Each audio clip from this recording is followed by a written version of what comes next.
গেছি যাই নামাজ টামাজ পড়িয়া দুপুরবেলা 3টের দিকে আসছি খেতে।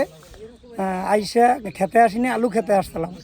তারপর ইফতারির পরে মহাজন সাহেব খেতে আসছে, আইসা দেখি এই ফল এইরকম কোপানো। আর এর মতো তরমুজ আমি 3 মাস যাবত এই প্রজেক্টের সাথে আছি এবং কাজ করি।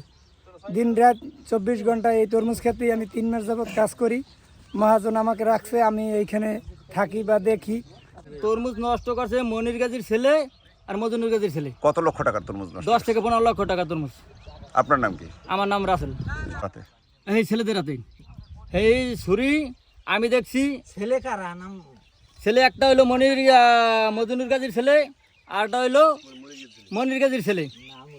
এই ছুরিটা আমি দেখছি ওই যে 4 দোকানদার আসামের ছেলে আকবর দেখছে। এরা কি কোপাইছে আপনার দারোটা? হ্যাঁ, এরাই কোপাইছে। কি কোপাইছে এরা?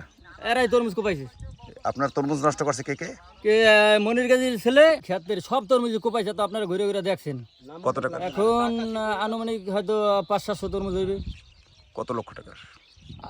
5 থেকে 7 লক্ষ টাকার। এখানে এই জমিনটা আমার 2 পাশের জমিনটা, পূর্ব পাশে পশ্চিম পাশের জমিনটা এই আমার পাশের বাড়ি একজনের, গাজী বাড়ির মজনুরের। আর ওর ডাক নাম কামরুল।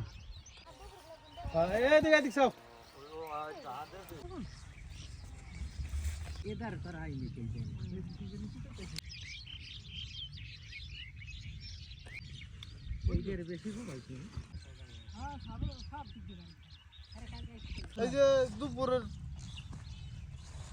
পর আসতে ওটা কোপান না।